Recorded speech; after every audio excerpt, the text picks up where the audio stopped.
Ladies and gentlemen, we're going to be starting the meeting soon. We'll be starting the meeting shortly. Please grab a seat. I did. Thank you. Okay, I'd like to call this Redevelopment Commission public meeting for August 1st to order. Would everybody please silence their phones and stand for the Pledge of Allegiance. Pledge allegiance to the flag of the United States of America and to the republic for which it stands, one nation, under God, indivisible, with liberty and justice for all.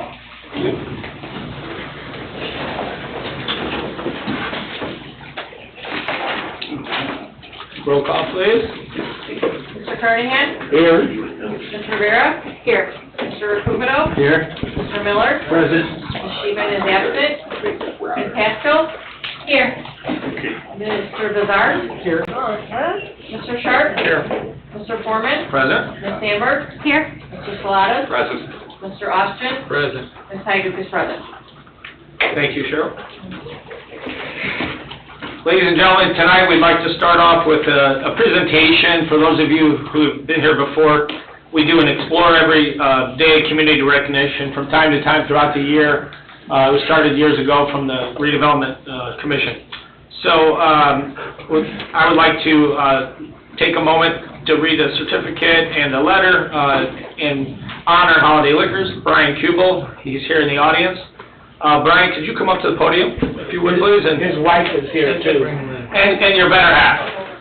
The real boss. The big boss. It's really funny.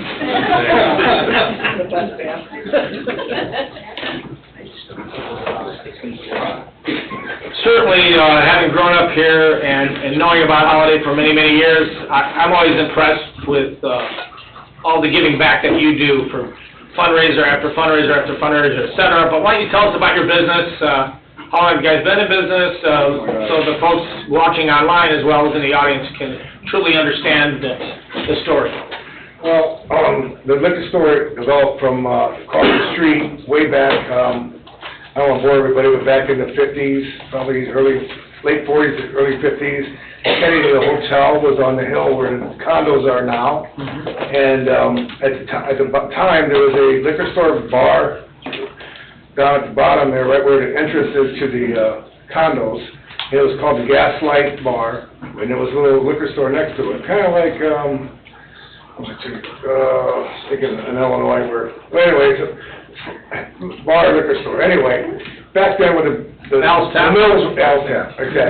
exactly. And when the mills were booming business and everybody was moving here, there was the need for a little Gaslight lounge. These guys would come in after working midnights and go there, and then the liquor store was next door to it. And then my dad had Midway, and we had they had a hotel on the hill. Well, he couldn't carry all the liquor licenses, so we had to do away with the bar and just have a liquor store there. Long story short, after a while, the hill came down, and the hotel burned in '67. Unfortunately, it was a beautiful place. The hills came down, and then liquor store stayed until we made this move with Dean White back 15, 17 years ago. Came across the street, and yeah, it's been our family 2 generations. I'm very proud of it. It's not just a liquor store to me; it's more like a hometown place that we know everybody, and we've been around for so long, and we have a lot of regulars and people coming in and out, and so forth. But that's how it developed. It came from that generation of. And I felt I felt good about keeping it going and so forth, and giving back to the town is something I enjoy doing because I love this. I love Cedar Lake. I've been here my whole life, like you guys, and it's something I enjoy doing, and not only the liquor store at the corner, but that's a whole different thing. But yeah, so I appreciate this very much. I'm not good at awards, so I'm sorry.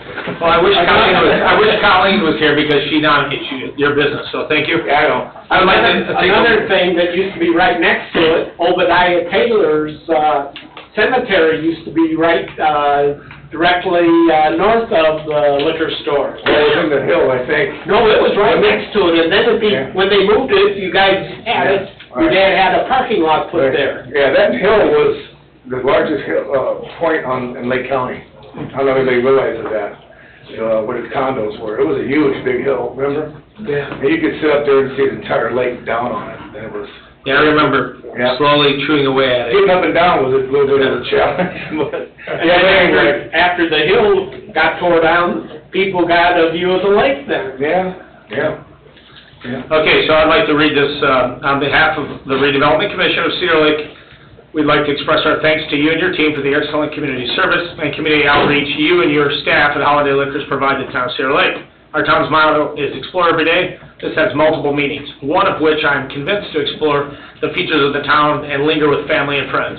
Your business enables our residents and visitors to explore and linger in Cedar Lake either before or after visiting your friendly establishment and visit with friends and family, perhaps while enjoying a selection from your vast product line. Holiday Liquors, established by your family in 1967, same year as the town, and carried on by you after taking over the family business more than 45 years ago, has promoted Cedar Lake's motto.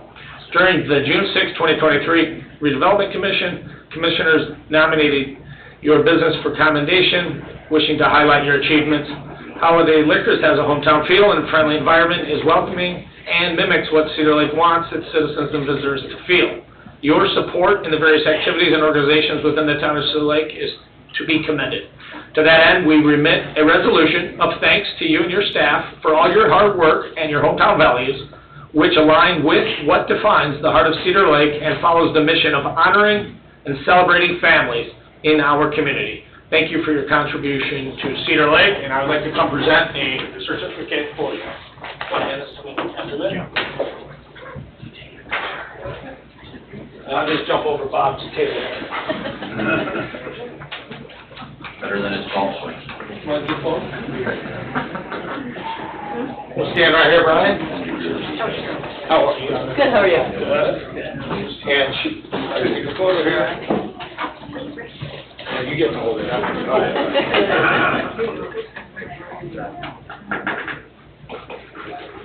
Got it? Thank Okay. you.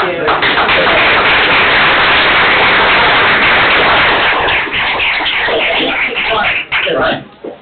You just got to hold it. Okay. I think we can afford it. All right, enjoy the night. Thanks, Brian.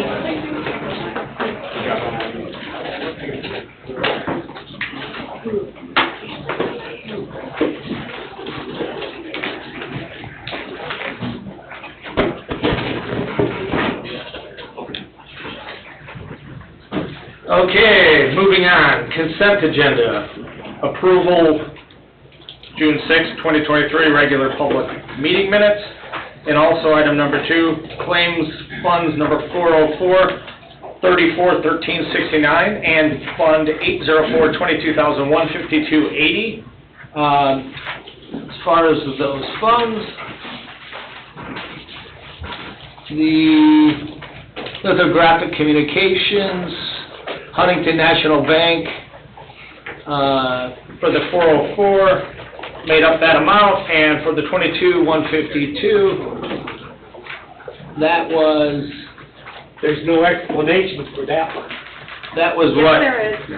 Is it here? It's below 404. Oh, I see it. Okay. It's your Thank you. professional services. Yeah, it's professional services, Veritas, Crone, Osher & Kuiper, as well as other capital outlays for Custom Products Corp. Thank you. Do we have any questions by any RDC members? If not, I would entertain a motion. So moved. Motion by Rick Sharp, I'll second it. second by Ralph Miller. Roll call, please. Mr. Carnahan? Yes. Mr. Rivera? Yes. Mr. Recupero? Yes. Mr. Miller? Yes. Ms. Sheehan is absent. Mr. Sharp? Yes. Mr. Foreman? Yes, motion carries 6-1. 6-0. Or 6-0 rather, thank you. Okay, moving into new business, Explore Everyday Community Recognition nominations. Do we have any other nominations? Okay, perhaps in a future meeting we will have somebody. Chris, do you have any other things you want to add in regards to Redevelopment Commission, any TIF updates or anything? Not at this time. Not this time, okay. Any written communications, Chris or Cheryl? No? Any RDC members want to make any other comments about anything? Okay. That being said, meeting is adjourned and... Public comment. Or, I'm sorry, public comment, please. Going once? Going twice? Public comment is now closed, and we will say meeting is adjourned at 6:56, and we will have the council meeting immediately following.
Stand for the pledge and a moment of silence. I pledge allegiance to the flag of the United States of America and to the republic for which it stands, one nation, under God, indivisible, with liberty and justice for all.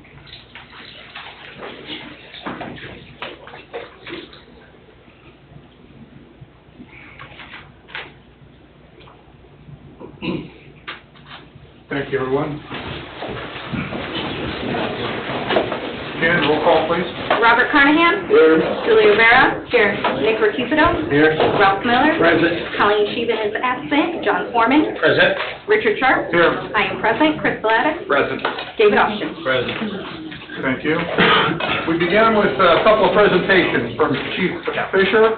One, the introduction of K-9 Johnny, and then a show of appreciation for ballistic shields. Chief? Council members, tonight I would like to formally introduce you to our newest member of the Cedar Lake Police Department. This is K-9 Johnny and his handler, Ben Tomko. K-9 Johnny is a nearly 2-year-old Belgian Malinois, dual-purpose narcotics and patrol dog. He was purchased from FM K-9 in Michigan. He's still searching. He's a good boy. But I also wanted to introduce you to Stacy Govia. This is Stacy. Stacy owns a business in town, a non-for-profit called Protecting K-9 Heroes, where I don't think I could put into words the stuff she does for the K-9 officers in all of Lake County and Illinois. Everything that she does for her non-for-profit is donated back to the K-9 teams of all the police K-9s in all of Lake County, Illinois. As you can see, Johnny knows Stacy very well.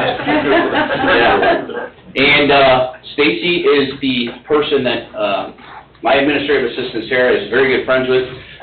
That we worked out the deal, and Stacy threw a huge donation purchased Johnny for us. Training, the dog, the kennel that goes in the vehicle. So without her assistance, and more importantly Sarah's assistance in getting this for us, we wouldn't have Johnny here today. So he's completely graduated, certified through IPWATA for dual-purpose patrol narcotics, and doing a lot of training, spending a lot of overtime, which I bust his chops about all the time. What I really liked about this was as soon as I found out that we were getting a dog and we worked all the details out and talked to Stacy, I immediately got a phone call from this gentleman right here. This is Chris Rodriguez, affectionately known as C-Rod. Chris is the board president for the Southern Lake County Conservation Club. And when he found out that we were getting a new dog, he contacted me, texted me right away and said, "Hey Fish, do you guys have a vest for the dog?" And I said, "No, we're still in the process." And he said, "Let us take care of it."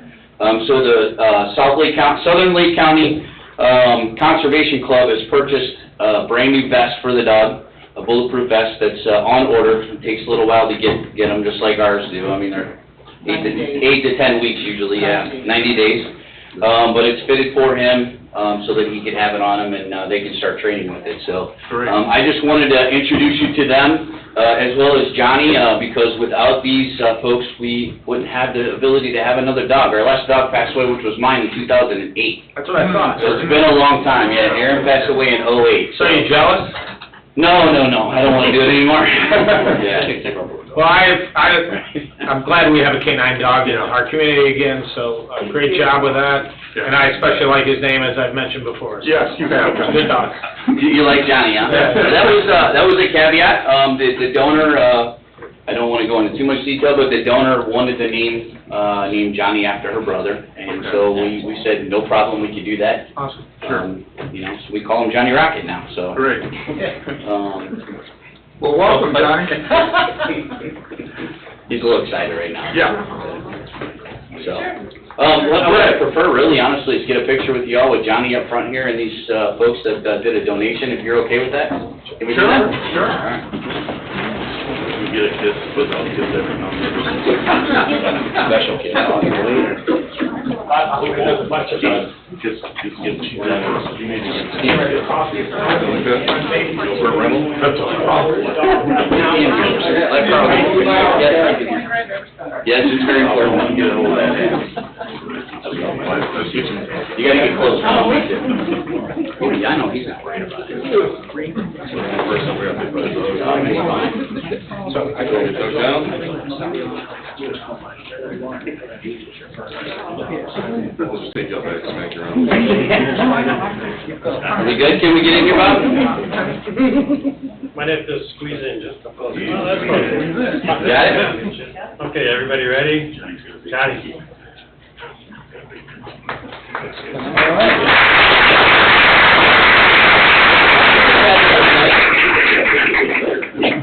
Thank you. Thank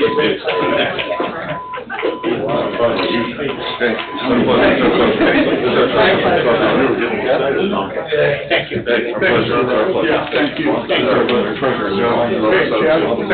Thank you. Thank you. Hey,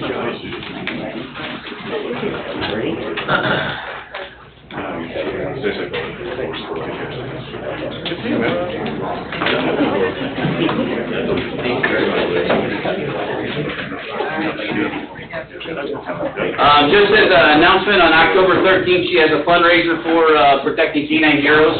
It is at Halls of St. George. The police department hasn't paid me so far, but any donation, like I said, goes right back to the dogs and their handlers so that they don't have to worry about trying to fundraising it themselves. So it's quite a bit of stuff. She's an amazing person. What was that date again? October 13th. It is 13th, believe it or not. I'm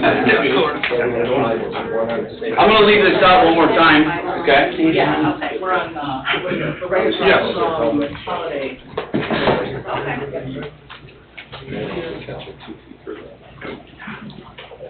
So, one more thing that I want to show you guys in a little presentation. So in March of 2022, Cedar Lake officers were called to a residence where a subject wanted to hurt himself. I won't go into too many details, but it was bad enough that he wanted to hurt himself pretty bad. The subject had a weapon, and my officer had to speak with him while standing down a hallway with just drywall for protection for more than 30 minutes, I think it was. How long was it? I don't remember. Yeah. That was my negotiator back there to keep this kid safe, which, by the way, he's still safe and sound. Waiting for the SWAT to arrive. When this took place, and after the incident, back down, we all sat down and realized that we need to do something else, to have something in the cars to make it a little bit safer when we have these calls, and to protect the officers when they're having to negotiate with someone. So after we identified what we needed, we sought out donations to accomplish this goal and putting shields inside of some of our squad cars. With the help of the Crown Point Community Foundation, where'd they go? Right here, okay, and the Cedar Lake Summerfest, we were able to purchase 5 shields for our squad cars. So each crew has a shield, and we have 1 extra on the station. These shields are, as you can see right here, simple deployment rapid shields that we bought. We actually just went through an entire week of training every member of the department to learn how to utilize them and put them on. This cost over $5,000 just from those 2 donations for 5 shields and 3 lights. So I wanted to bring up the Crown Point Community Foundation because you know they are a big partner of ours and have helped us out tremendously. And the Cedar Lake Summerfest has helped us out in several occasions as well, and I wanted to thank them personally for what they did, and let them check out the shields, because they're pretty heavy. Awesome, come on. Yeah. Come on. And I think they want to take a picture too, but it's heavy. Yes, they are.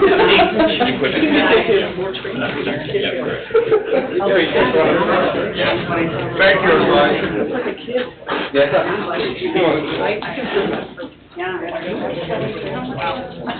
Check these. So there's a light, these are actually the lightest that are on the market for rifles. They're 19.7 pounds. So, and the reason why we went with these is because obviously they're the lightest, but they're the most maneuverable for patrol. These aren't like what a SWAT team would carry. These are more for what we're going to need on the street right away. And just a quick show of what the shield looks like. So on the front of it is your shield itself. On the back is the holding mechanism, so the officer's arms can go through like this and still be able to identify a target but still protect themselves. So I have to give a great thanks to Corporal Machok, who put all this together, got the donations for us, and found the shields with the help of our members of our SWAT team. And we're pretty excited about it. We want to continue that effort and continue eventually maybe putting them in cars, more cars if possible, but we have 1 on every shift and an extra 1 on station. So it's definitely going to be a big help. So thank you very much.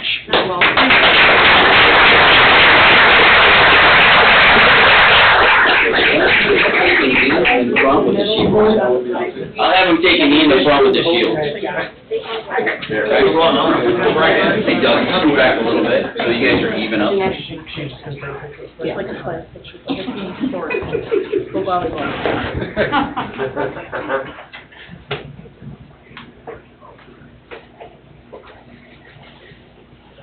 Oh, you know. I'm gonna have you move over. There you go. I like it, organized.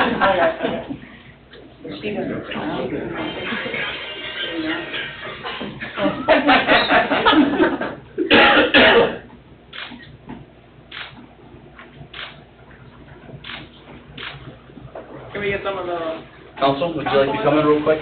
Thank you. For the Crown Point Community Foundation. Break the camera.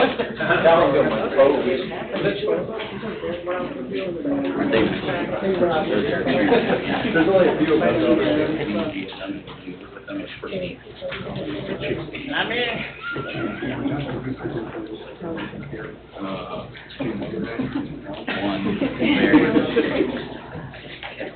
Okay, who are we looking at? Let's tuck in just a little bit. You can angle your shoulders. Just push them around. Okay. Sorry.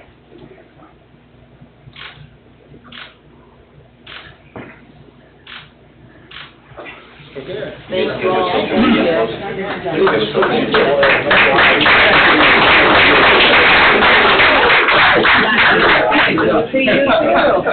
Thank you very much. Thank you guys for all you do. Thank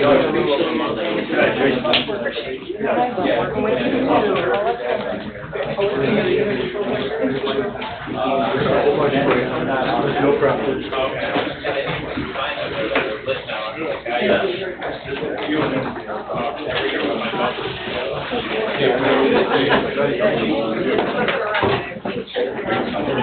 Good job, Bill. Thanks, Chief. Thank you, everybody.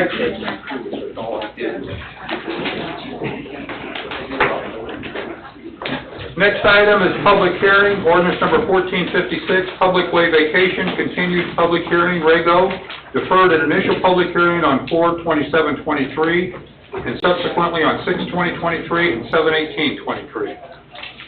Review of the legals, Mr. Austin? Legals are and have been in order since publication originally. Very good. Thank you, sir. Opening remarks, Reasoner? Yes. Continuing remarks. Thank you, Mr. Chairman, members of the council. What I'm about to say was not at all planned to be said until I talked to David a few minutes ago. I think we discovered an issue and a problem here that was just overlooked before, and I need to bring it to your attention, and we have to kind of figure out what to do. As you'll recall, there's the involvement of NIPSCO. There were some concerns about NIPSCO's position on the granting of the vacation. So I've reached out to NIPSCO, and it's a utility, and it takes some time, and we've had some discussion. When I talked to the attorney from NIPSCO, actually called me yesterday afternoon, and when I was speaking with her, it just wasn't making any sense to me as to what she was saying, and I couldn't figure out why she seemed to be talking about A and I was talking about B. Well, when we first started out in this process quite a while ago, I had the original ordinance, and the original ordinance has this legal description, which is correct. Okay. Somehow, when it got back onto your agenda in April, and none of us noticed it, until it was pointed out to me by two individuals, one, Mike Dolder here, who's the president of the Homeowners Association, and Jean's next-door neighbor, and prior to that had the distinction of being my neighbor in Cherville. So Mike pointed it out, and he said, I think there's something wrong with the legal. And the attorney from NIPSCO and I discovered that the legal description attached to the ordinance is this one. This legal description describes the easement, which is a NIPSCO utility easement, behind the Rego's house, to which they're connected. This is not the legal of the public right-of-way we're asking to be vacated. So NIPSCO has done some research on the wrong easement. And we discovered that today when I was talking to NIPSCO's legal counsel late this afternoon.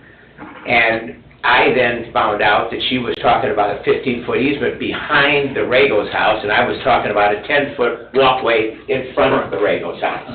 And just so there's no confusion, this is the easement she and NIPSCO thought we were talking about because of the legal description in the ordinance, and this is in fact actually the vacation, which is this parcel right in front of their house.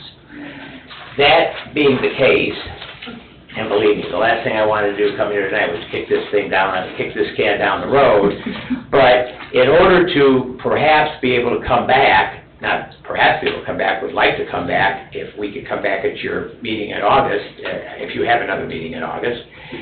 And hopefully, well, whether we have it resolved or not, we will present, and we will let you make the decision. But finding this discrepancy is significant, and that's the problem that we're having. Yeah, between front and back, I would say. Between front and back is a big major discrepancy. Yes, yeah.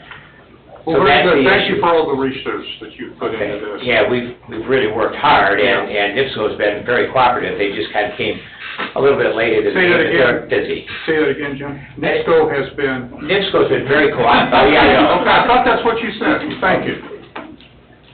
Well, I guess I probably shouldn't lie in public. No. No, they've been fine. They've been great. They've been okay to work with. That's good, yeah. So that's where we're at, and we'll be happy to finalize this at is it the 21st? No, I think it's the 15th. Is the 15th okay? Oh, the 15th is fine. Okay. Yeah, we only need a couple of days. Okay. 15th would be That's fine. only, yeah, that's 14 days, so. Oh, that's even better. Okay. So you're asking for a motion for deferral? Yeah. Till August Yes, 15th? till August 15th. Okay. I think that's, I make a motion that we defer to our next meeting. motion by Ralph to defer, I'll second. second by Julie. Roll call, please. Robert Carnahan? Yes. Julie Rivera? Yes. Nick Recupero? Yes. Ralph Miller? Yes. John Foreman? Yes. Richard Sharp? Yes. Motion carries 6-0. Okay. Thank you. Thank you very much. Appreciate it. Yeah. Good luck. Yes, Dave. So Jim, what are we gonna do between now and 14 days from now? Oh, okay. What I'm gonna do is I'm just gonna reach out to NIPSCO tomorrow, to the attorney I've been working with at NIPSCO. She's the utility easement right-of-way attorney. Set up a meeting with her and get the findings from their and their engineers, and get and have a full discussion about what we're really talking about. We've got a lot of information. Mike from the Homeowners Association has provided me some additional information that I can provide to them, and then we'll come back with a report and hopefully a hearing, hopefully a resolution. Jim, is the legal wrong from the beginning? No, the legal's been correct all the way through when we started in either 20 or 21, the legal was correct. I've got the original ordinance, the legal was correct up until the April 23 meeting. And somehow, The first one here for the first one this year. as far as my records reflect, I see. and I can't explain it. And, thinking it was always the same ordinance, I didn't look at the legal description, just looked at the ordinance, and it was the same substantive ordinance. And it wasn't until I knew she and I were connecting, I couldn't figure out why, and then Mike was quick enough to point out that the legal was wrong. Do you know which legal was advertised for this? I do not. Not for this hearing. I know that the original one was the correct one. I don't know about this one, I have to take a look. Oh, no, it is correct, because we did it. Okay. We did the advertising, and we advertised the correct legal. I just don't know where the legal came in, that's attached to the ordinance. Yeah. That is correct. It happens, yeah. Yeah. Very good. Well, thank you, and we'll see you the 15th. Okay, thank Very you. good. Thank you.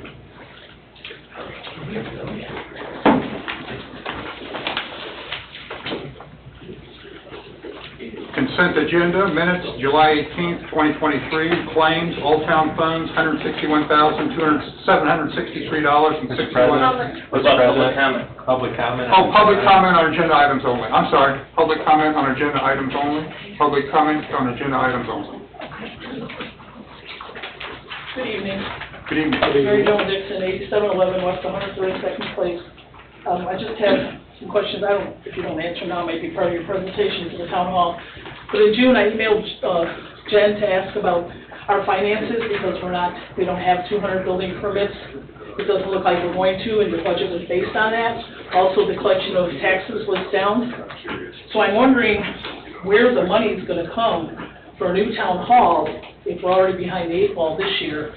And if you borrow money this year to make it through, then what do we do in 2024? So I'm just curious where the funds are coming for the new town hall. And I'm hoping you'll answer us that question, please. Okay. Thank you. Do we want to answer that now? Or do we want to answer? Keep the same format as before, if there's any other Any other public comments?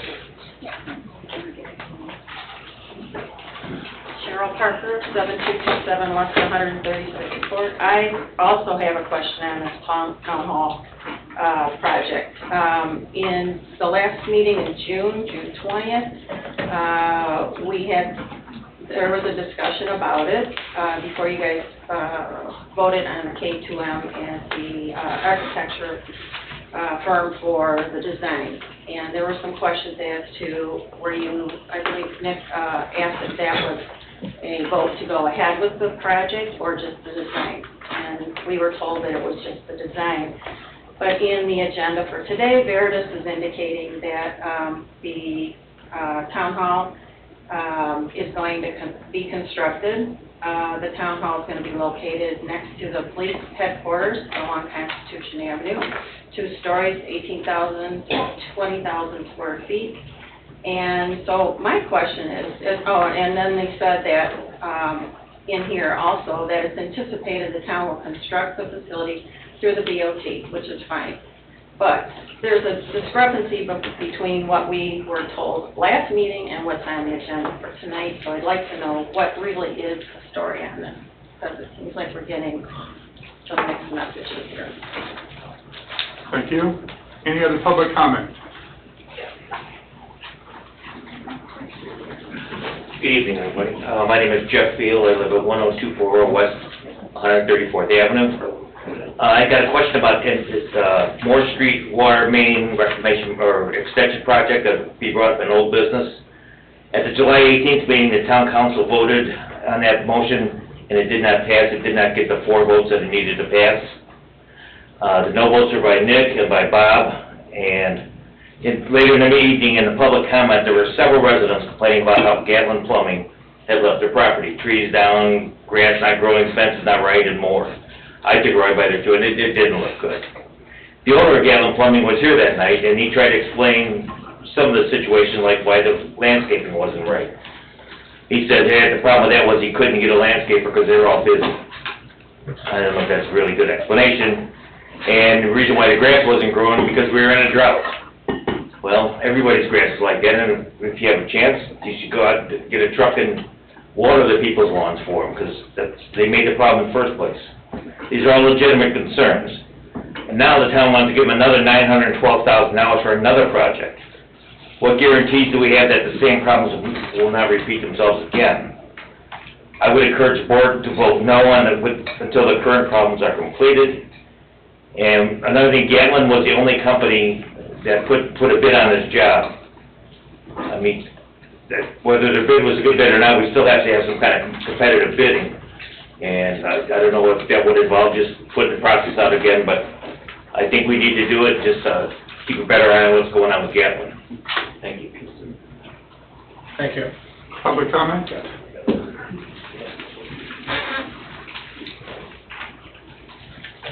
Good evening, Kevin Colt, 9725A West 129th Place. On your agenda for tonight is resolution number 1337. This resolution is a complete fabrication of the facts.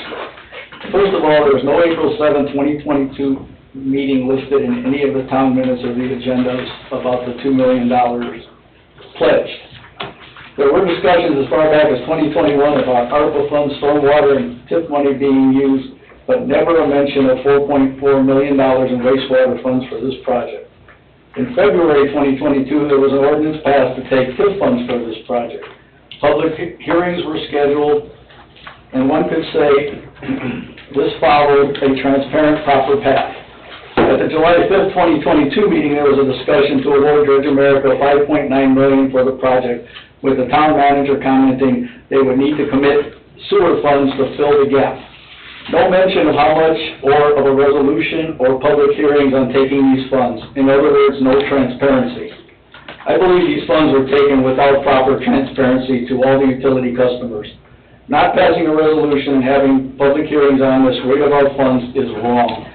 With the impending expansion of the wastewater facility, these funds that belong to all of the utility users should have been saved for this. I urge you all to vote against this resolution in the untransparent way these funds were taken. Thank you. Public comment? Any other public comment on agenda items?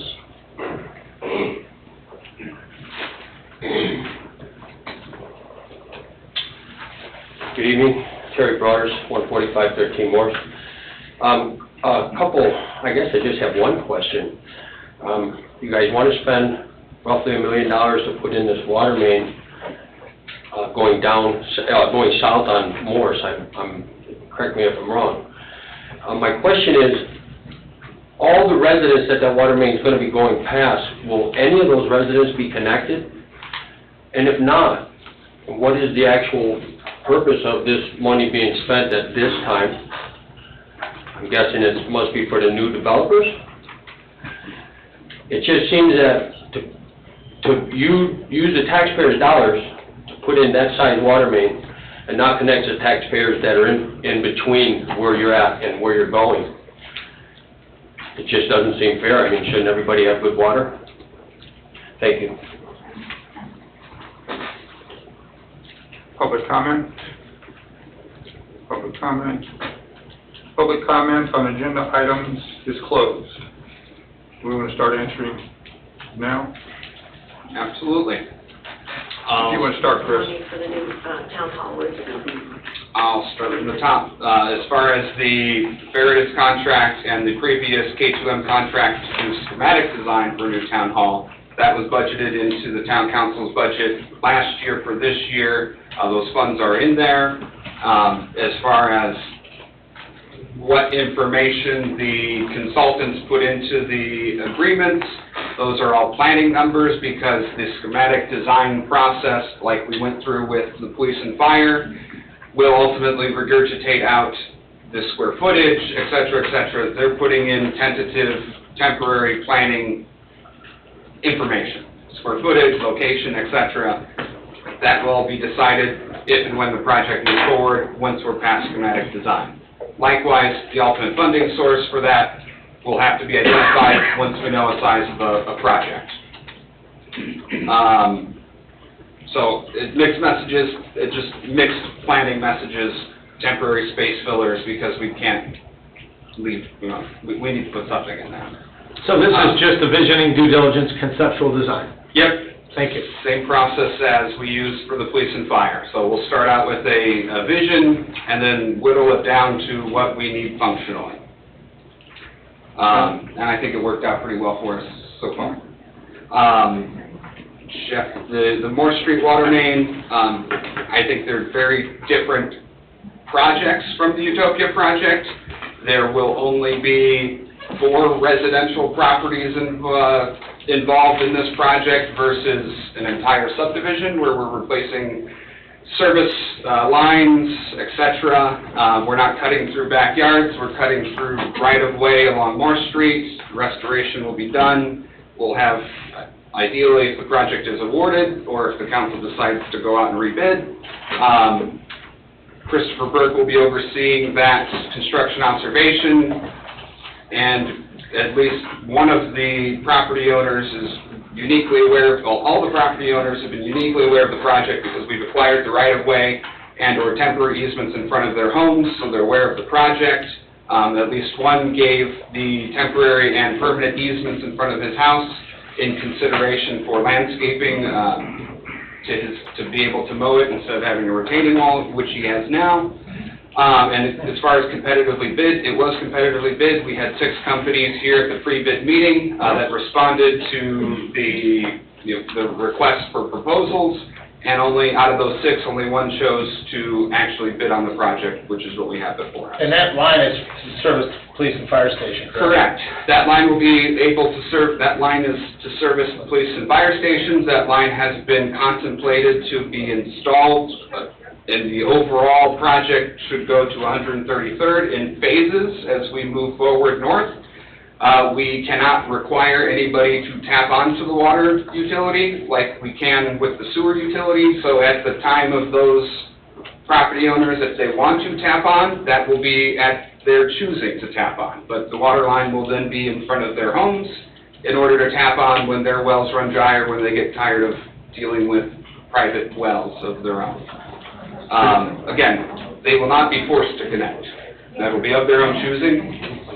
Before you move on to the next, I want to address Mr. Beal regarding guarantees that the job will be carried out to the quality that we expect.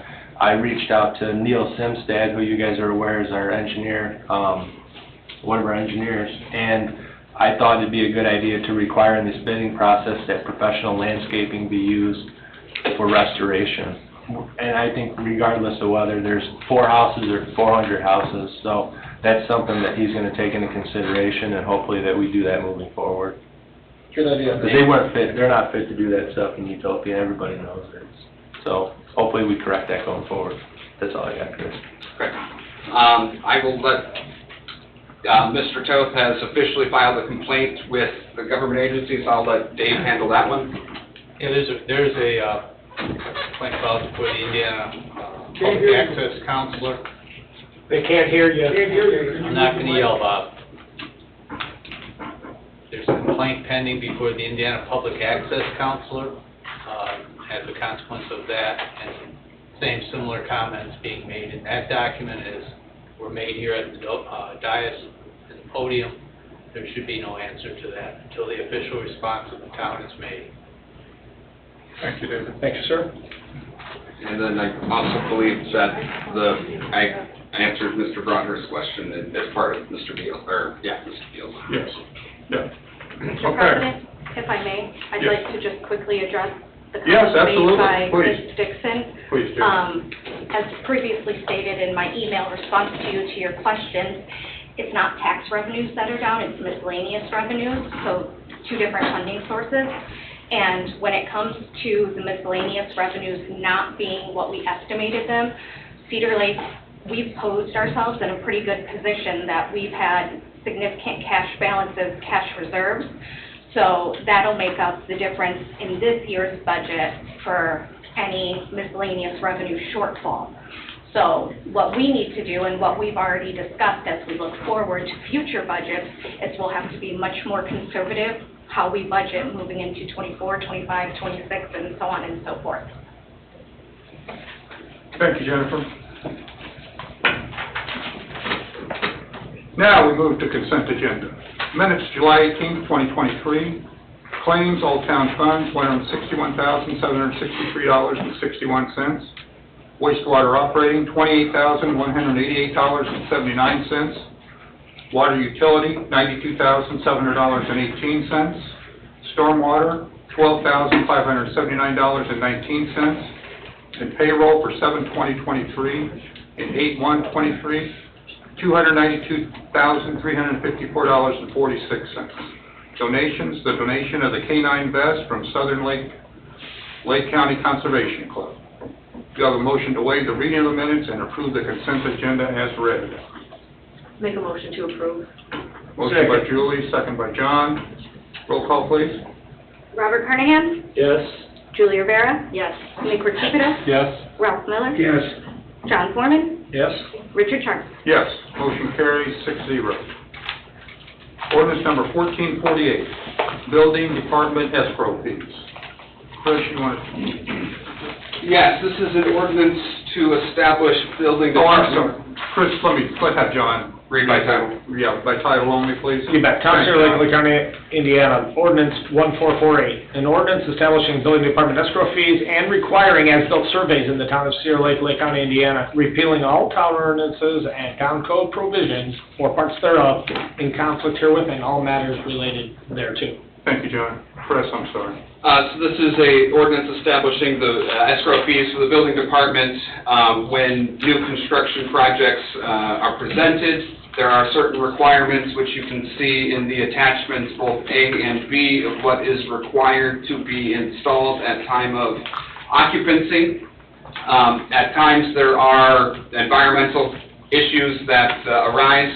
We get winters, and concrete and asphalt plants shut down, and yet, so you can't pour concrete in the winter. So in order for people to take occupancy of their homes, we would like to establish, and this is something that's used across most municipalities, an escrow fee, which will be set aside into a separate non-reverting account, which we will hold until which time the weather breaks, so the homeowners can finish completing the required infrastructure or as-built, whatever it is that's missing from the project. And that money will be returned to the builder/homeowner when those items are completed in the following construction year. This will allow them to take occupancy of their home during the winter while they wait for the weather to break so they can complete what is required by our ordinance. And essentially, this is a surety that they do that, so they get it refunded. And if they do not do that, then the town has funds that they can draw from to complete those items per our ordinances and building standards, and then return the difference to, again, the property owner or builder. I'll then give it over to Dave to cover anything I missed. No, you didn't miss anything. It's exactly what it's intended to do, is to allow an administrative processing of occupancy when conditions would preclude otherwise, with a return and a reimbursement when the events certain are made as required. And this would apply to a single home being built or any larger developments too? Yeah, so it's per project or per building permit. So a residential house would have an escrow fee of $2,500, and a commercial industrial escrow fee will be of $5,000. Have we gotten burned by this?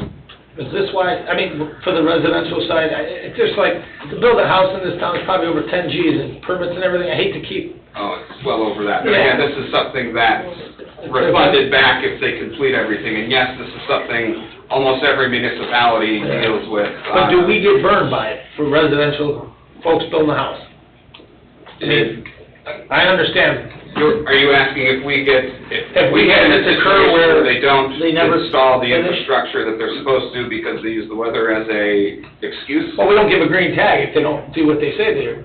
What you say and say what you do. I just think, I don't like more government, more fines, and more this, and take your money. It's just a little bit. Well, this equates to what is the letter of credit for larger development projects. This is a surety that the builders... Which we do for larger projects. Which we do for all lots. But this is for lots, which could include driveways, our landscaping, yards.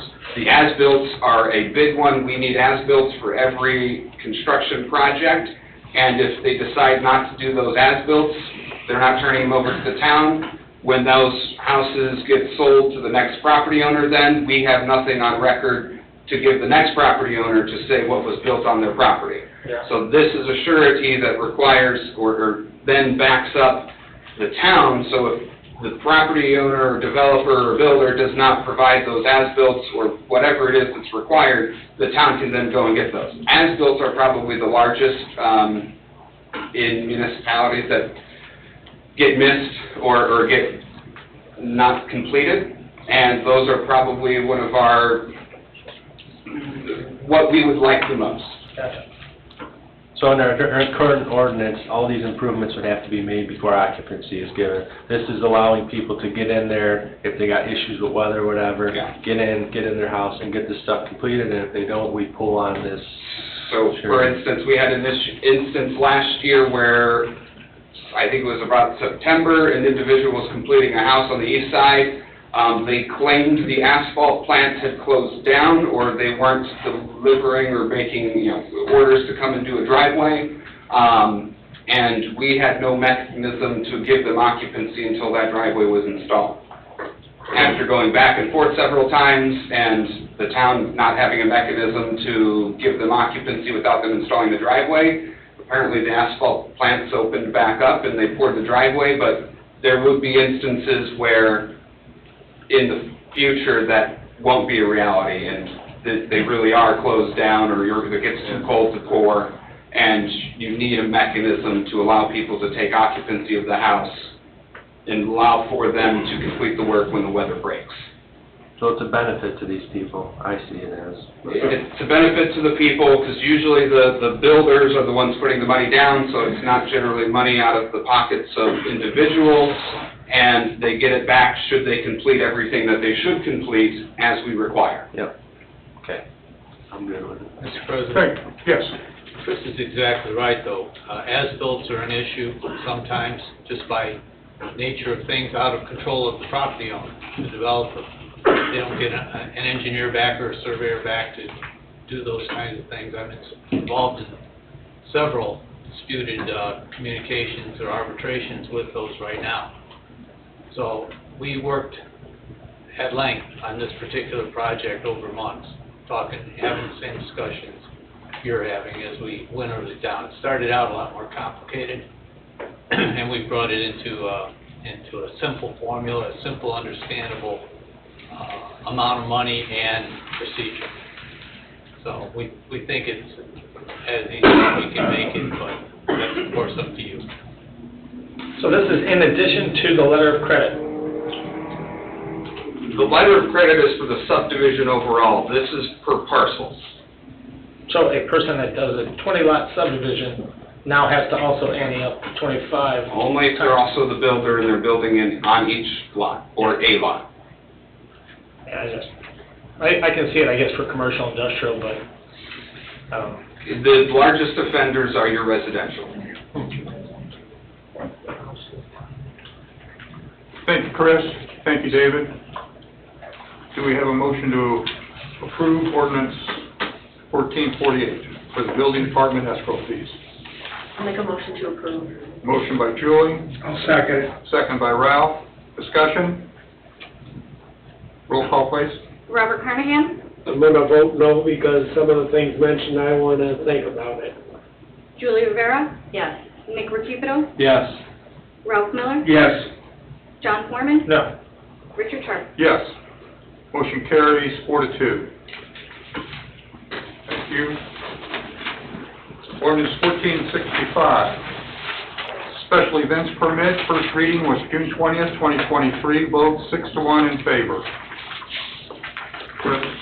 There's been no changes to this document. This is a special events permit modeled after several communities, very similar ordinances. Dave, anything to add? I do agree with that.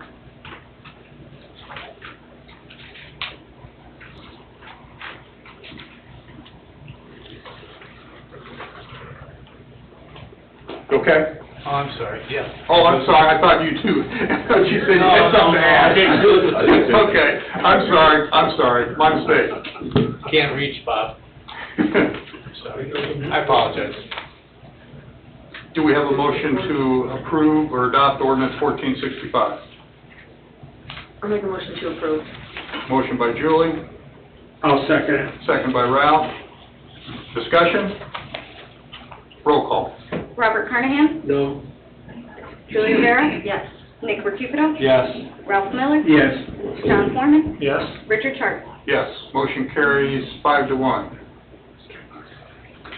Resolution 1337, Lake Ecosystem Restoration Pledge Funds Transfer Resolution. Chris, you want, Dave? Word to Dave. This resolution is the act that you would move monies from sewage funds as described into segregated fund for purposes of the Lake Ecosystem Project. Simple resolution. I can tell you that I have reviewed this. Chris and I have talked about it, reviewed it, and we've talked with your financial advisors, and we have a few tweaks to make, if you will, and we would recommend this be deferred. Want to defer 1337? Please. Motion to defer resolution 1337. Motion by John, I'll second. second by Julie. Discussion? Roll call. Robert Carnahan? Yes. Julie Rivera? Yes. Nick Recupero? Yes. Ralph Miller? Yes. John Foreman? Yes. Richard Sharp? Yes. Motion carries 6-0. Thank you. Thank you. Resolution number 1338, Parks and Public Works Transfer Funds. Chris, Dave? Yeah, this one's me. Jen, I'm sorry. Did you want John to? Third time's the charm. Did you want me to read the resolution, or A you want John to? resolution, John, could you read the resolution? I'd be happy to. Town of Sierra Lake, Lake County, Indiana, Resolution 1338, a resolution authorizing appropriation transfers by the clerk treasurer from the following fund during budget year 2023. So, Thank you. we had two requests, the first one being from the Parks and Rec Department, a total of $15,000 to move from 113 full-time admin to 222 operating supply. And the next was Motor Vehicle Highway Fund, Public Works, a total of $4,000 from 394 training to 241 miscellaneous supply. Thank you, Jen. Do I have a motion to approve resolution number 1338? So moved. Second. Motion by Bob, second by John. Discussion? Roll call, please. Robert Carnahan? Yes. Julie Rivera? Yes. Nick Recupero? Yes. Ralph Miller? Yes. John Foreman? Yes. Richard Sharp? Yes, motion carries 6-0. BZA plan, performance letter of credit, Beacon Point East, Unit 1, PC approval was on 7/19/23. I believe this is for $341,736.80, and extension date to January 30th, 2024. Chris is... Spot on. The only thing you're missing is this with People's Bank. And With you'll People's have Bank. Don's engineering letter attached to it in the back of the document. Very good. Thank you. I have a concern. I spent over 2 hours out at Beacon Point East last night, and the residents are extremely upset with what has happened out there. I sent you all pictures of it, of that creek, and I got a response back from John that says there's a plan, but I was in support of this at the Plan Commission level, but after spending all that time out there with residents, and I had some concerns about all this. Yeah, I talked to Don Oliphant, and he said, hey, they're addressing it, they're putting together a plan, so they haven't presented it yet, haven't fixed it yet, naturally. And whether it's dry or rainy, it holds water, it doesn't drain, et cetera. So It's loaded with stagnated water, and it looks like it's got cattails growing in it now, becoming a wetland. Nick was out there with me. I've been out there several times, and John is right, they are working on something. It's taken pretty long, unfortunately, but I think we talked about this last meeting with the letter of credit extension for Beacon Point East. I think it was Unit 2 is the one we had extended? Yeah, Unit 2A, maybe. Yeah. Yes. So I want to get them to do something, but then the alternative is to not extend it, and then the burden would be on the town to... That's right, no, that's right, To get that's this exactly done. right. So it's a protection That's for... 22. Yeah, it's not... They did submit a plan to Don, I believe, late last week, so it's in the hopper to be reviewed. They've got it off, but again, these things take time. They're not going to happen overnight, and absolutely, this is a surety to the town, and it keeps the liability, and if we were to pull on it, the project and restoration is entirely on us, is my understanding. Mr. President? Yes. I talked with the developer's attorney today, and he is well aware, they are well aware of their circumstance here, and he reiterated the same thing, that their engineering is looking at this and working on it.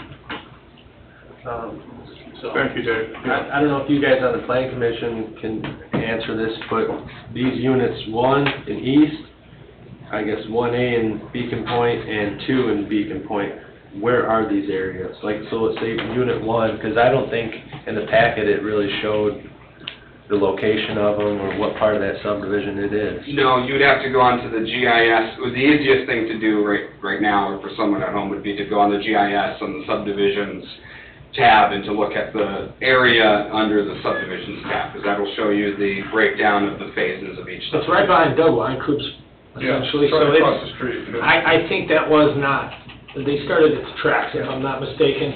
I guess for future reference, it'd be nice to have that information in here readily available, so we can have these discussions if there's any issues with residents come up. Not that we wouldn't extend it, but just to have information on what the hell we're extending. Yeah. And again, I think that us accepting a performance letter of credit from a bank, that should all be handled on that side of the wall, shouldn't even make it up here to this chamber. I think we just waste time with it, but it is what it is.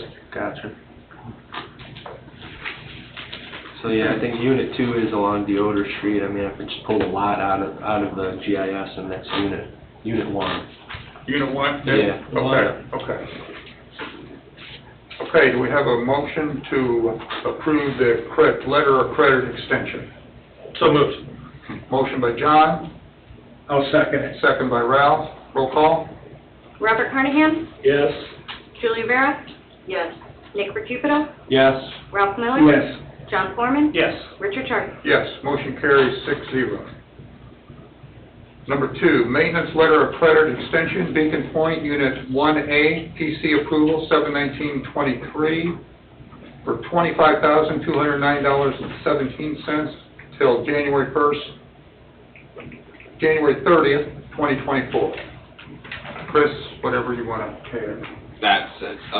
The letter of credit will be with People's Bank. People's Bank. This is the next one. Okay. Motion to approve maintenance letter of credit extension, Unit 1A. Motion by John, I'll second. second by Julie. Roll call, any discussion? Roll call? Robert Carnahan? Yes. Julia Vera? Yes. Nick Recupido? Yes. Ralph Miller? Yes. John Foreman? Yes. Richard Sharp? Yes, motion carries 6-0. Maintenance letter of credit extension, Beacon Point, Unit 2. Planning Commission approval was on 7/19/23, $151,452.32, extended to January 30th, 2024. People's Bank again, Chris? Yeah. Okay, thank you. I'll make the motion to approve. Motion by Ralph, Second. second by John. Discussion, anyone? Roll call? Robert Carnahan? Yes. Julia Vera? Yes. Nick Recupido? Yes. Ralph Miller? Yes. John Foreman? Yes. Richard Sharp? Yes, motion carries 6-0. Accept performance letter of credit in the amount of $71,467, Centier Bank, PC approval, January 17th, 2023. Chris, you want to, nothing? Centier pulled their own letter of credit with their own bank. Okay, they should be allowed to do that. Yeah. Do you have a motion to accept the performance letter of credit for Centier? So moved. Motion by John, I'll second. second by Nick. Any questions, discussion? Roll call. Robert Carnahan? Yes. Julia Vera? Yes. Nick Recupido? Yes. Ralph Miller? Yes. John Foreman? Yes. Richard Sharp? Yes, motion carries 6-0. Under old business, bid award, Moore Street Water Main Extension Project. Chris, we need to talk about this a little bit more? or- I was asked at the last meeting to look into what it would cost to rebid. That cost is at or under approximately $1,000. It's generally minuscule. The only thing we really lose is time. And time is, Yeah, and then we need the police and fire station to keep on schedule too, so. Will it, They use 5-gallon buckets to flush toilets. oh, is that? So that's what all that discussion got you, chiefs? 5-gallon buckets. how close is our time frame? You know, I mean, how close are we cutting it here, where we couldn't wait another 30 days or something? It'd be a little more than 30 days, probably be like a month and a half with advertising and pre-construction bid if you wanted to add landscaping into that, or require it to be done by a landscaping company. You know, that could be added in at that time. We just need it before the middle of next year. Okay, thanks, Chris. And there's consideration with material availability, because unless we're going to authorize ourselves to deviate from our own building standards, ductile iron pipe has been challenging to get a hold of. Yeah, I talked to Tim Kubek after the last meeting on this subject. Yeah. Mr. Chairman, if there's no other comments, I'd like to make a motion to approve the bid award for Moore Street Water Main Extension. Motion by John, I'll second it. second by Ralph. Discussion? Roll call, Jen. Robert Carnahan? Yes. Julia Rivera? Yes. Nick Recupedo? No. Ralph Miller? Yes. John Foreman? Yes. Richard Sharp? Yes, motion carries 5-1. New business. CLPD, Jimenez Regional Mental Health Services, MOU. Council, so this is Brian Diekman. He is he's a clinician with Geminus, and they are starting a pilot program that they would like us to attach to. I believe there's 4 other communities, right? 3 police stations that are involved in the pilot piece of our mobile response, being St. John, Cedar Lake, and Griffith. So this is a mobile response unit for incidents involving addiction, mental health, just to name a couple. There's many more. The scenario described that's brought about the shields is a perfect example. That is scenario where it really doesn't need to be a law enforcement response where we're trying not to take someone to the jail, but where we can call this possible team out to help someone, and they would respond to the residents once we deem this to be clear and safe for them. We've tried it in a couple other areas, but it just hasn't seemed to work. But Brian is pushing forward really hard and is trying to get some funding for it, and he needs some departments to agree to be on his team to help out. Am I explaining it? No, fair enough. In simplistic form? Essentially, State of Indiana right now is considering a grant to help us get it moving. Being able to get the assistance from the state to keep it running is a whole different idea. And so this is part of our program. It is not just a mobile team. We're actually in the development of to oversimplify it, it's not a psychiatric ER, but a psychiatric ER, it'd be a crisis stabilization receiving unit. Excuse me. I believe that actually goes out to bid this Thursday. And that's actually supposed to be up and running, hopefully, if everything goes as it's supposed to, January 1st. The mobile component would be an extension of that. We will have a full team available 24/7 at that crisis location with that natural extension of the mobile component. Is it a van, the mobile component, what is that? Right now, that mobile component is whatever vehicle would get us there. Oh, I get you. But that would actually entail a live response from a pseudo-clinician as well as a clinician such as myself. Gotcha. I see. And this program is it kind of marries up to the route that we've been taking with the police department. So over the last 8 to 10 months, we've developed a wellness program at the police department that entails not just mental health and physical health, but all those that it is included. That's where you saw recently we started the EAP program with the town. That's where this came from. We also are working really hard to get a social worker in town that can reach out to the families in our communities that need the help but are just too afraid to ask. That's actually we're attempting to get that for next year if possible.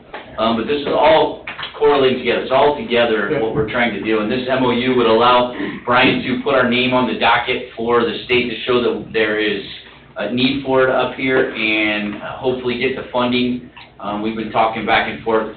He's been very gracious. I think this has moved on the agenda about 4 times just because of silly things. But what we're looking for is just the authorization to sign the MOU. It's very, very brief. It's nothing that would cost the town of Cedar Lake anything. It was just our ability to notify them if an officer recognizes Looks like the safety board voted unanimously. That's correct, yes. To forward someone favorable recommendation. Yes, sir. And it's highly confidential with Yes. the people that you're working with. Yeah. What people? Unless it's you, Bob. Okay. I've had how to keep out confidential.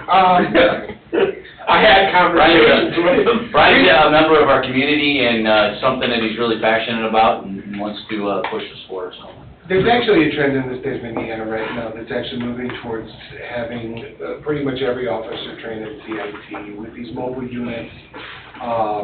We would actually have, if I understand things correctly, we'd have the first mobile unit in a larger community, non-rural setting that would be 24/7. This is actually going direct in line with Indiana code that, the EDO code, 1226.5, I think it is, but gosh, I kind of hope that's wrong, but,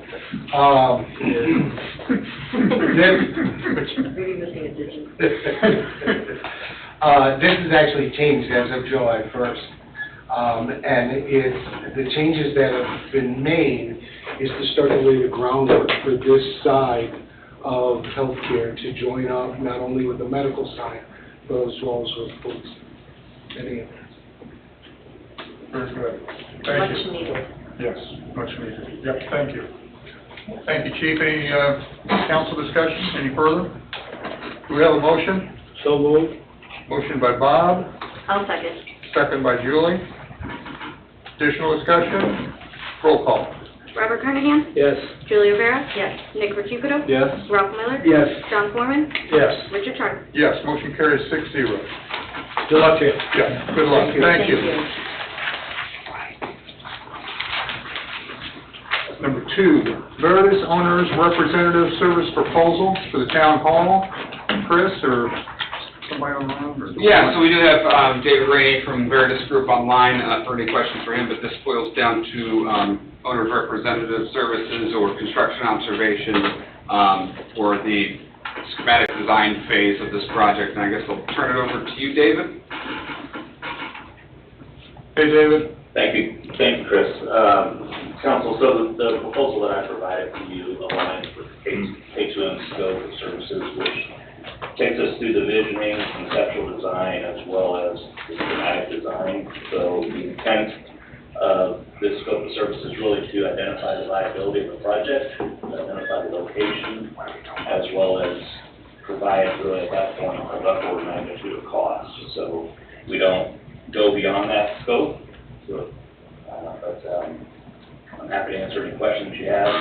The scope of services really is identified on page 2 and then continues into page 3 for that first standard scope of services for design. I have a question.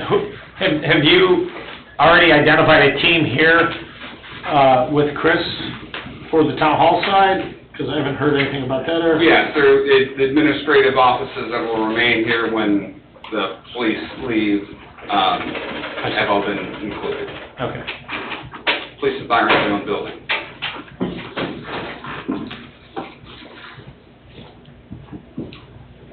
Any other questions? Any other questions you might have? Any other questions? And not so much for him, and so this was budgeted? Yeah, this is the $30,000 proposal, and it was budgeted for in the professional consulting line item. Very good. So visioning concept, 11.5, schematic design, 18.5, phase 3, design development construction documents, Those, not to be at a later date. those are, yeah, to be determined at a later date if the project moves forward. Okay. That's all I have. Thank you, Chris. Thank you, John. So I just a discussion item. Actually, Julie, you were trying to get us together to kind of We did get a tour and just, still, yeah, schedules. we didn't get it. Schedules haven't allowed. I don't have enough, once again, I'll say what I said last time, I don't have enough background on this. I'm not saying we don't need it, I don't know, we do need it. But part of that, part of my discovery was gonna be that walkthrough, you know. Yeah. And I know we talked, when the council approved the K2M agreement, there was discussion with the board here that, oh, maybe we don't need a new town hall. I think that was discussed. So it looks like we're going forward with the town hall. Because this is for representation for the building of a new town hall, correct? This is to get us to the schematic design. Yeah, and there's phases in here that we're not paying for now, but that would be the build out of it. like phase 3 and 4, I think. If the council in the future, when we get past the schematic design portion, which will take us through the end of the year easily, sees fit to move forward with that, then yes, we can continue to engage the consultants to move that project forward. Okay. And yes, you are absolutely correct. Unfortunately, schedules, both with what we had going on here at the council and Tim being on vacation, unfortunately let him out of the building, but He would be the best person. he would be the best person to take us through the existing building. Yep. I would still like to do that, by the way. We can get it definitely should. together, even if he just wants to take me through it, you know? We did plan on I doing mean, not that he wants to, but, Yeah. you know, Julie, I'm not trying to exclude you, but if the schedule doesn't allow, If it doesn't work out, we Yeah. just go like separate. Yeah. Okay. All right, thank you, guys. Thanks, Nick. Do we have a motion to approve the Veritas Owners Representative Services proposal? Can I make a motion to defer this and try to get this tour together so we can come back with more information? Ralph's motion is to defer. Is there a second? Second. Bob, did you? Yes. Okay. Motion by Ralph, second by Bob. Discussion? Roll call, Jim? Robert Carnahan? Yes. Julie Rivera? Yes. Nick Recupero? Yes. Ralph Miller? Yes. John Foreman? No. Richard Hart? No. Motion carries 4-2. Number 3, consider using outside legal services for special projects. Dave, Chris? Dave, do you want to handle this one? I can. This is for purposes of having special representation for the town related to projects where there are conflicts of interest. I've reported to you a conflict of our law firm and have recommended that as a consequence we not be involved in that representation specifically, one item, single specialty item, if you will, and that you retain and engage special counsel. Okay, thank you, David. Chris, you got anything to add to that, or that's just what it is? Last little caveat, it's $630 an hour, estimated between $25,000 to $40,000. That will be billed to the developer who made the application of which there's a conflict that exists. So although the town will initially pay out immediately, it will seek reimbursement as it does for a numerous volume of different applications that are made to the town, as some people here are aware, having gone through it themselves. Okay. Very good. So I did not get this until I don't know if it came through today, but it wasn't in the original packet. It came through today. Yeah. So unfortunately, I didn't get a chance to read it, but just in glancing over it, the name of the developer I don't think is correct, and I don't know It's not. if that matters in the reimbursement, or just... Does not. Okay. It's a letter, LDL instead of LBL, so... I see. I didn't, you know, I don't want anybody to have an out on not paying us because of a letter. I just want to make sure. I'm not an attorney, but... Not gonna happen. Okay, all right. Not gonna happen. Okay. Thank you, Nick. Any further discussion? Do we have a motion to approve the use of outside legal services? And who is, Barnes and Thornburg. Okay, that wasn't mentioned. Okay, Barnes and Thornburg is the attorney. Motion to approve the outside legal services for special projects, please. Motion by John, I'll second it. second by Ralph.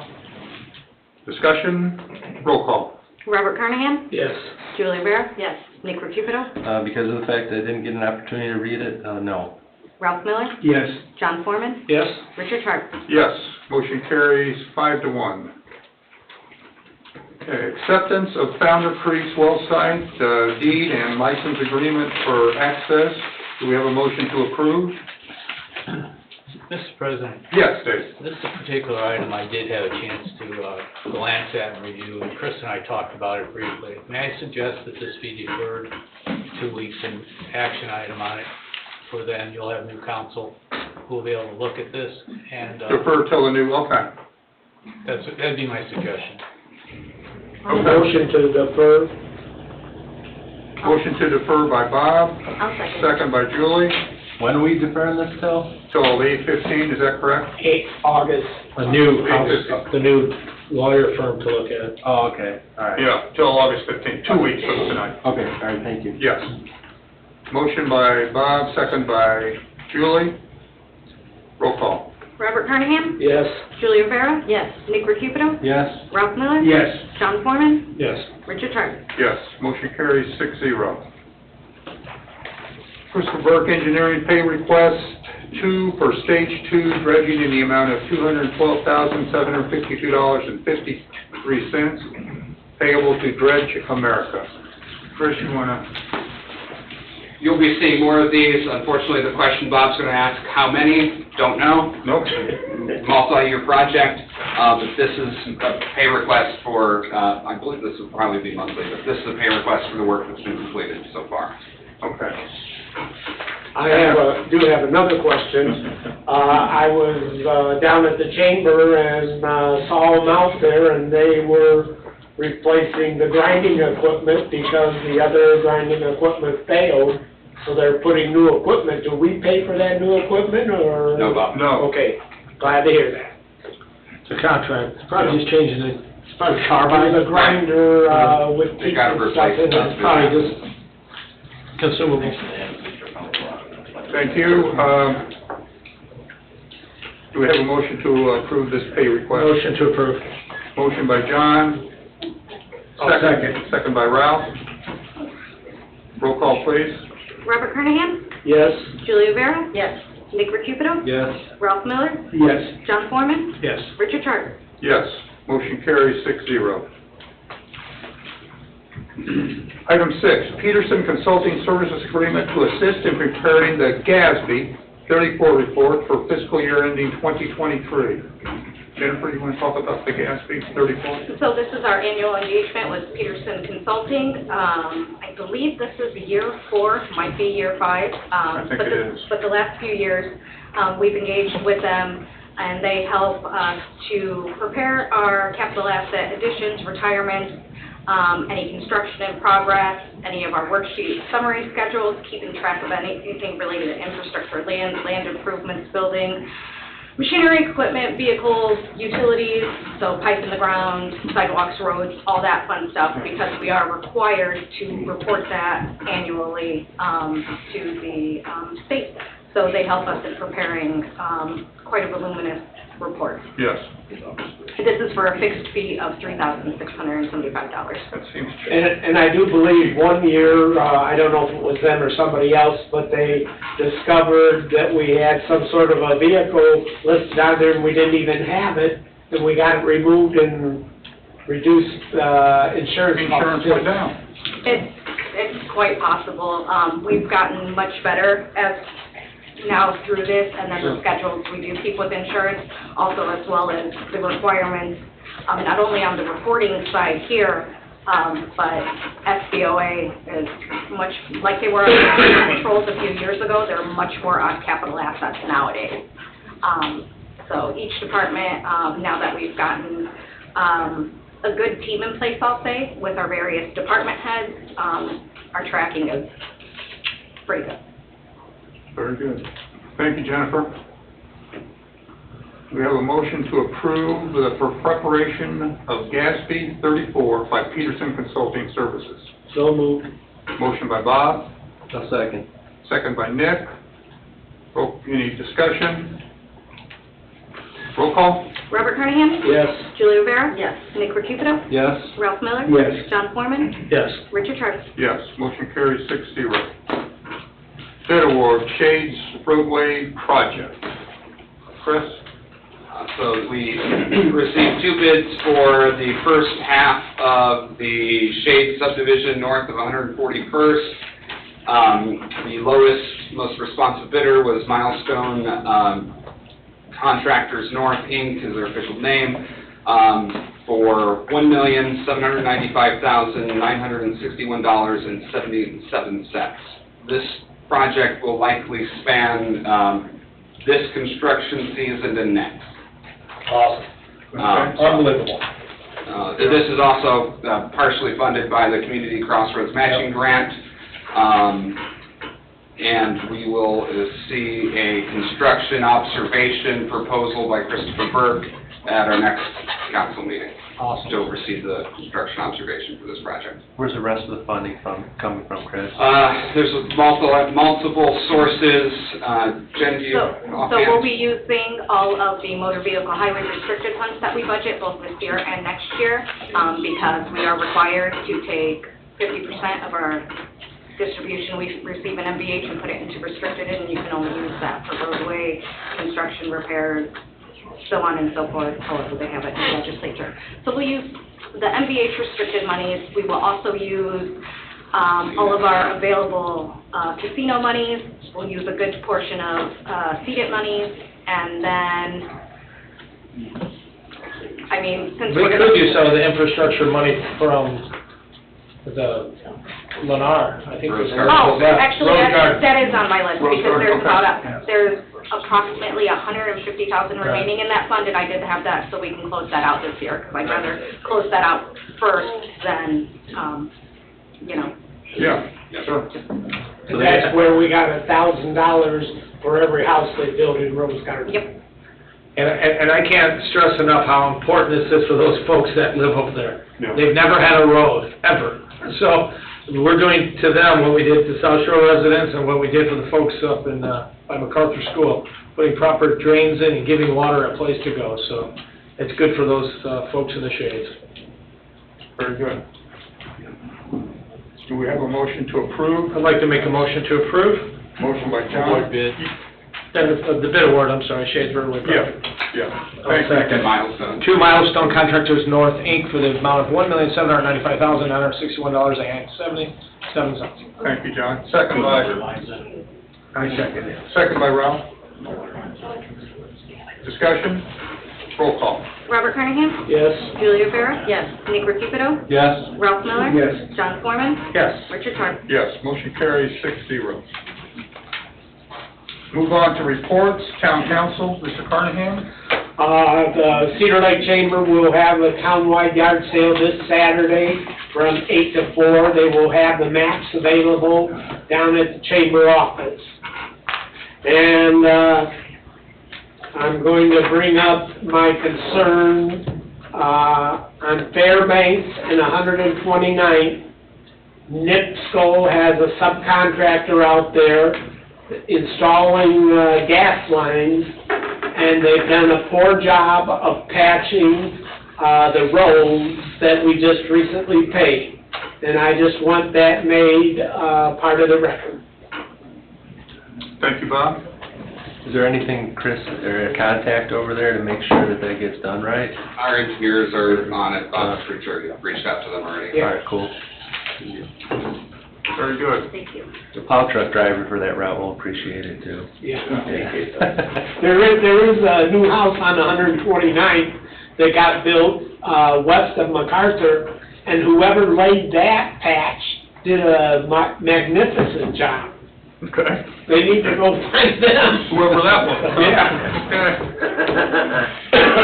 Thank you, Bob. Yeah. Any other town council reports? Town attorney? Clerk treasurer?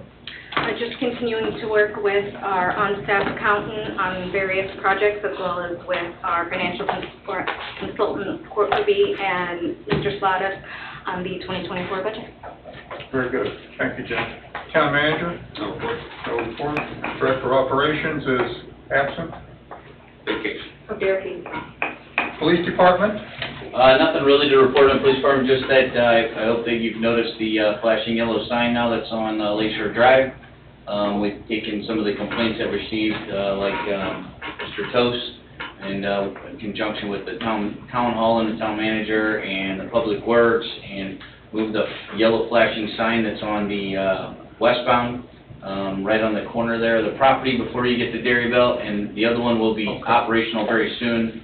It just had a little damage and it's moved, so we had to replace some batteries. But Cliff put all the when you bring the batteries in, it's all self-rechargeable, so it'll be flashing there so people know coming around the curve that there's a lot of public standing near the road.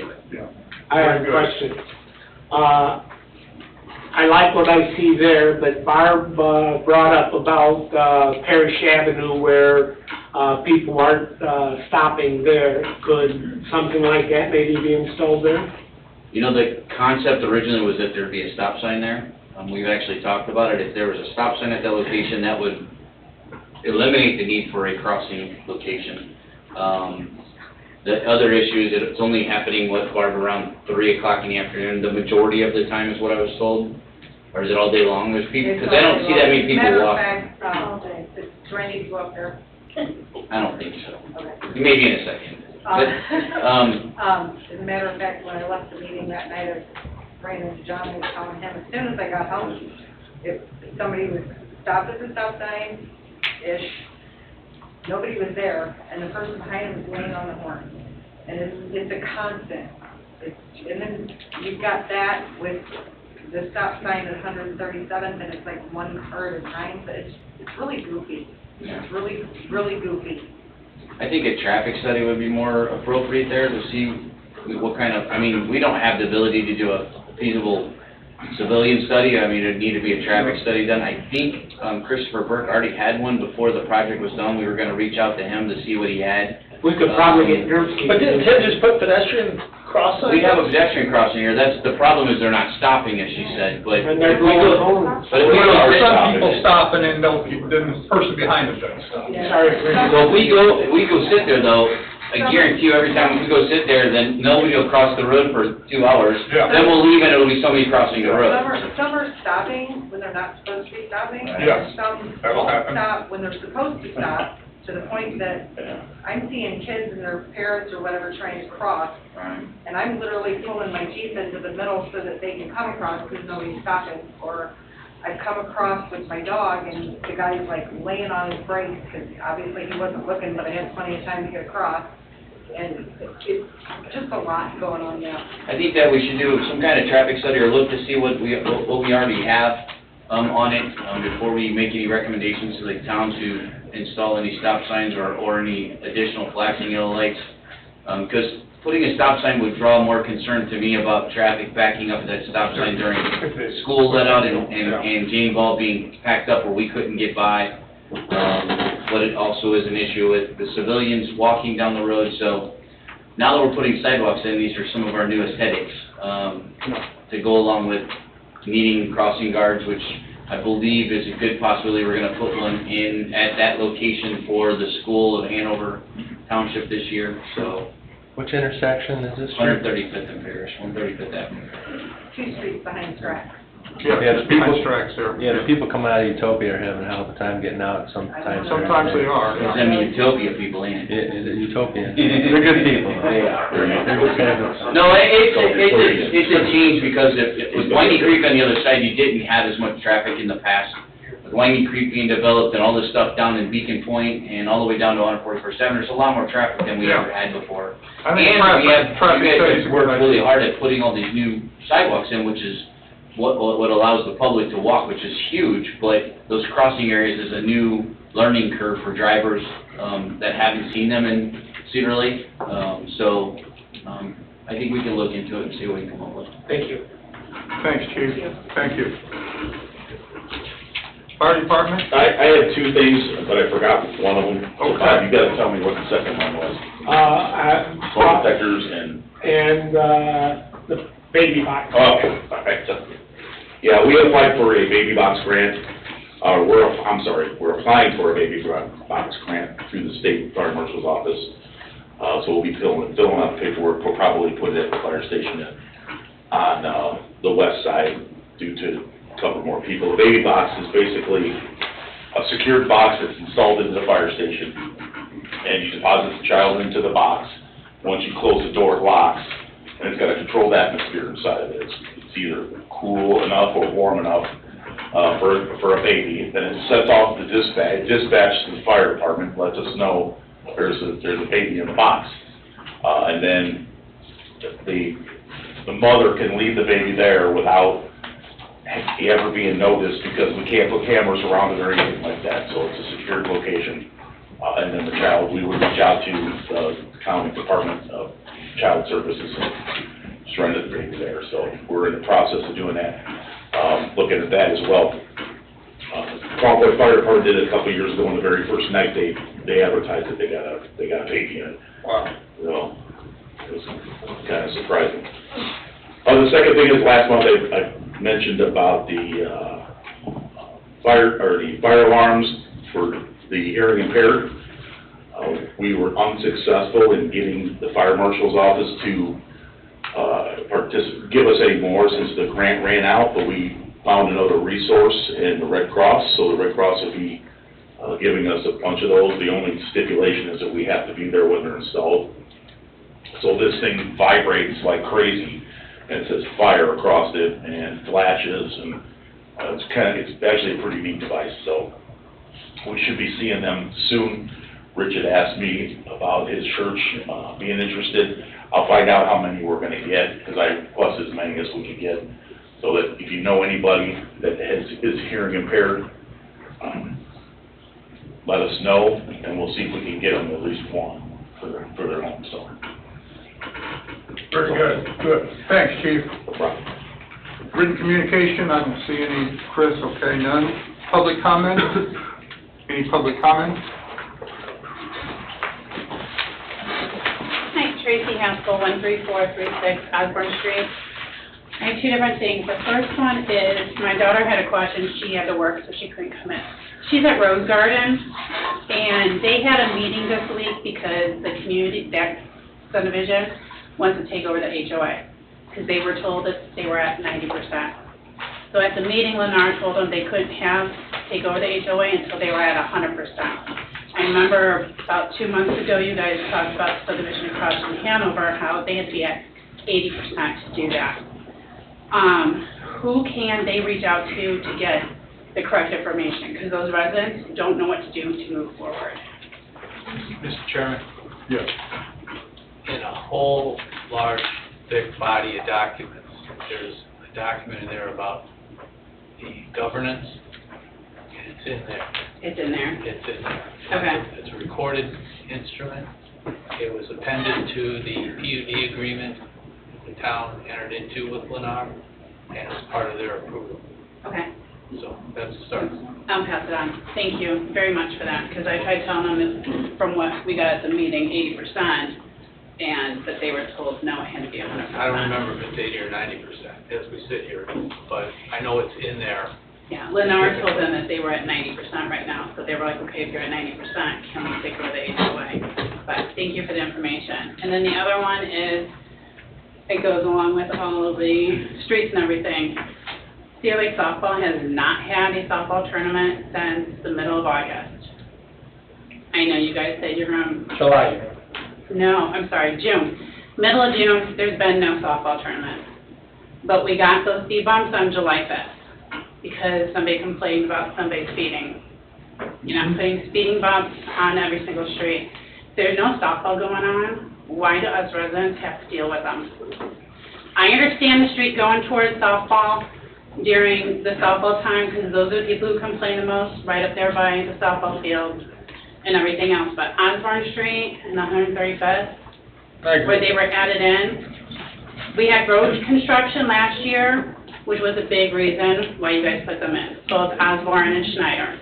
We don't have that, and there's no softball going on. If there is, it's practices or maybe a game, but nothing where we have traffic like travel ball tournaments where you have hundreds of people. We don't have that going on. John, I wasn't at the last meeting. Didn't you ask Tim's department to take them? No, they said that they wanted to wait till you were here. To remove them, but since you were the one that fielded many of the calls, Many of them. we didn't want to take official action or ask Public Works at that time to do anything, so. Okay, I mean, it was settled in the last meeting, but. I mean, season's over. If they're gonna be up, they should be up in this. Yeah, I'm and in if accordance somebody's with what we calling said because a last week. resident is speeding or somebody's speeding through the subdivision, have the resident give the address where that person lives, so the police can just, I mean, to put a speed bump up for that, then you kind of have to do that for the whole town. Because softball is over with when that happens. Right, so when we originally asked for them to be put back up, it was when the season started. Some residents said, where are they? We had them last year, you know, why aren't they back? So Tim was able to put up the ones that were still intact, but he said some of them were destroyed, so he ordered some. I don't know what happened with them. So when they finally came in, they put them down.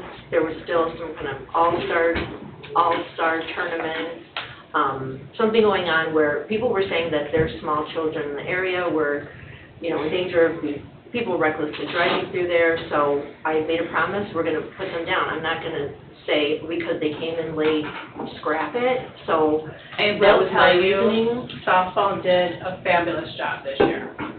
We couldn't really tell that they were doing tournaments. Good news, Yeah. So, yeah, I was under the impression that 2 weeks ago that was told to Tim, his department, so, yeah, I mean, in August, they can come up. But, yeah. Thank you, Tracy. Thank you, Julie. He was here. Chris, if you could relay that. Any additional public comment?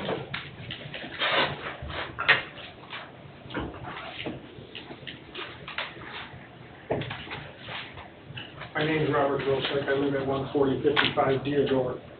And that swamp, as I call it, is behind my house. I want to thank Bob for stopping out yesterday. Nick's been on this project for quite a while. I want to let you know that since January and February, we have been speaking with not only the developer, but also the builder. The builders are going this way. The project manager from the developer, and I can name a name, but I will not, told us that this would be, and this was in January and February, that this would be handled by August. They needed some time. We were very patient and said, okay, we'll give you that time. Let's see what you're going to do. I'm just trying to find out, did they lie to us then, or are they lying to you now? Thanks, sir. Any additional public comment? Additional public comment? Seeing none, public comment is closed. Do we want to address? I believe Tracy's has been addressed. Yes. Bob did mention that they just sent Don Oliphant their proposed fix for the plan, and it's currently being reviewed by his engineering firm. Okay. And when I talked with Don, Bob, I don't know if you can hear me back there, but, I can hear you. yeah, we want to have, Don suggested that we have the residents there along Deodore Street at least get eyes on these plans before something's executed. Public input, I think, is very important, especially when it's in your own backyard. So we'll make sure that gets done. Thank you. Yep, you're welcome. I struggled to walk on that slope. I'm struggling when it's flat. But there again, two of Rosebud's tractors have gone down in that creek, and Kelly Weinkrug said she's lost one of hers in there too, and that's just totally, They don't want to cut. I mean, it's like a 45 to a 50-degree angle on the side of that ditch. You said Rosebud? Redbud. Redbud. Oh, Redbud? Redbud. That's part of it. I thought that was a steakhouse.